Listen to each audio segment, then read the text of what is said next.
चालाक चाय वाला। एक समय की बात है, एक छोटे से गांव में रामू नाम का एक लड़का रहता था। रामू गरीब था लेकिन मेहनती और बुद्धिमान भी। उसका सपना था कि वह कुछ बड़ा करे और अपने परिवार की मदद कर सके। हालांकि उसके पास ज्यादा साधन नहीं थे, फिर भी वह कुछ नया करने की सोचता रहता था। उसकी माँ अक्सर उसे समझाती, बेटा, मेहनत से कुछ भी हासिल किया जा सकता है, लेकिन सही समय पर सही योजना भी जरूरी होती है। रामू के पिता की मृत्यु के बाद उसकी जिम्मेदारियां और बढ़ गईं। घर की आर्थिक स्थिति ठीक नहीं थी और रामू को काम की तलाश में गांव से दूर शहर जाना पड़ा। लेकिन शहर में काम पाना आसान नहीं था।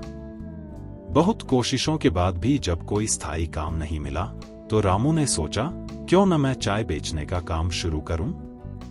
रामू ने अपनी छोटी सी बचत से एक पुरानी साइकिल खरीदी और उस पर एक चाय का डिब्बा और कुछ चाय बनाने का सामान रखा। उसने साइकिल को एक चलती फिरती चाय की दुकान बना दिया। सुबह सुबह वह शहर के बाजार, दफ्तरों और रेलवे स्टेशन के पास जाकर चाय बेचना शुरू कर देता। धीरे धीरे उसकी चाय की प्रसिद्धि बढ़ने लगी, क्योंकि वह सस्ते में अच्छी और मसालेदार चाय बनाता था। लेकिन रामू को महसूस हुआ कि चाय बेचने वाले तो बहुत सारे हैं। उसने सोचा, अगर मैं भी बाकी लोगों की तरह चाय बेचता रहा, तो मेरा जीवन यूं ही बीत जाएगा।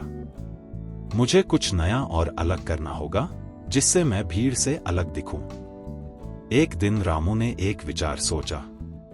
उसने सोचा, लोग सिर्फ चाय के लिए नहीं, बल्कि कुछ मनोरंजन के लिए भी आते हैं। अगर मैं अपनी चाय की दुकान पर कुछ मजेदार करूं, तो लोग मेरी दुकान पर ज्यादा आएंगे। उसने अपने ग्राहकों के लिए कुछ नया तरीका निकाला। उसने अपनी चाय बेचने के साथ साथ मजेदार कहानियां सुनानी शुरू कर दी। हर कप चाय के साथ एक नई कहानी मिलती थी, और वह कहानियां ऐसी होती थी कि सुनने वाला हंसते हंसते लोटपोट हो जाता। लोगों को यह तरीका बहुत पसंद आया। वे अब सिर्फ चाय पीने नहीं, बल्कि रामू की कहानियां सुनने भी आने लगे। धीरे धीरे उसकी दुकान पर भीड़ बढ़ने लगी।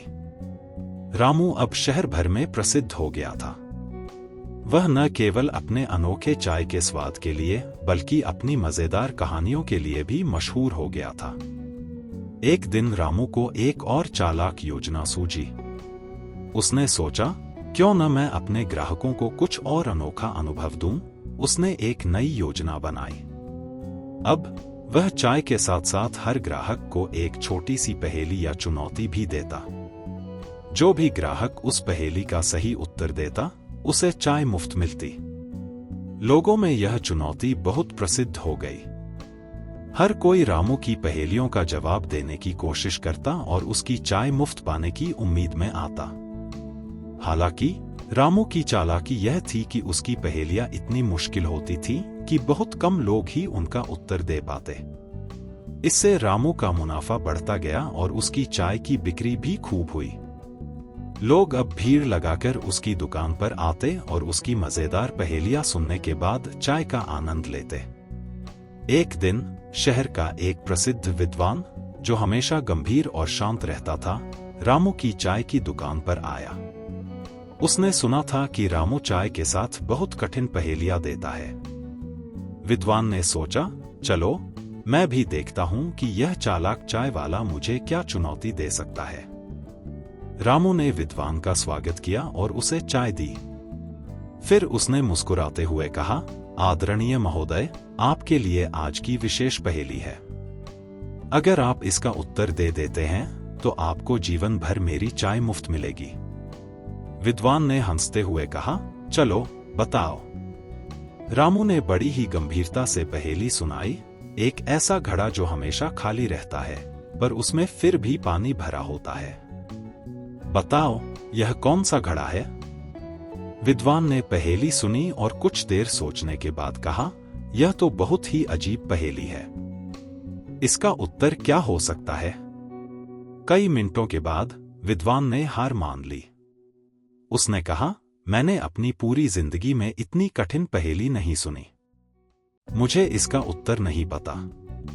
रामू ने मुस्कुराते हुए कहा, इसका उत्तर है आकाश। आकाश हमेशा खाली रहता है, लेकिन फिर भी उसमें बादल बनते हैं जो पानी से भरे होते हैं।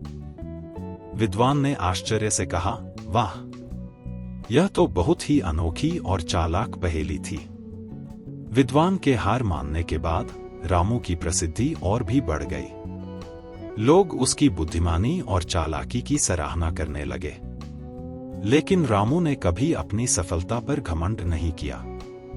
उसने अपनी चालाकी को कभी गलत तरीके से इस्तेमाल नहीं किया। वह हमेशा अपने ग्राहकों को खुश रखने के लिए नए नए तरीके ढूंढता रहा और अपनी चाय की दुकान को एक ऐसा स्थान बना दिया जहां लोग सिर्फ चाय पीने नहीं, बल्कि मनोरंजन और चुनौती के लिए भी आते थे।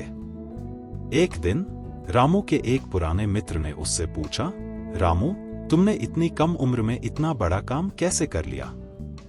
लोग तुम्हारी चाय के दीवाने क्यों हैं? रामू ने हंसते हुए कहा, दोस्त, मैंने यह सीखा कि जीवन में मेहनत के साथ साथ चालाकी भी जरूरी होती है। सिर्फ चाय बेचने से मैं भीड़ से अलग नहीं हो सकता था। मैंने लोगों को वह दिया जिसकी उन्हें उम्मीद नहीं थी, मजेदार कहानियां, चुनौतियां और मनोरंजन। और सबसे बड़ी बात, मैंने अपने ग्राहकों का सम्मान किया और उन्हें हमेशा खुश रखने की कोशिश की। यही मेरी सफलता का मंत्र है। रामू की यह बात उसके दोस्त को बहुत पसंद आई। उसने कहा, तुम्हारी चालाकी ने तुम्हें सिर्फ एक सफल चाय वाला नहीं, बल्कि एक बुद्धिमान इंसान भी बना दिया है। शिक्षा। इस कहानी से हमें यह सीखने को मिलता है कि सफलता केवल मेहनत से ही नहीं मिलती, बल्कि सही समय पर सही योजना और चालाकी का भी महत्व होता है। रामू ने अपनी चालाकी से न केवल अपने व्यवसाय को सफल बनाया, बल्कि लोगों के दिलों में भी अपनी जगह बना ली। जब हम अपने काम को अनोखे तरीके से करते हैं और दूसरों को खुश रखने की कोशिश करते हैं, तो सफलता अपने आप हमारे पास आती है।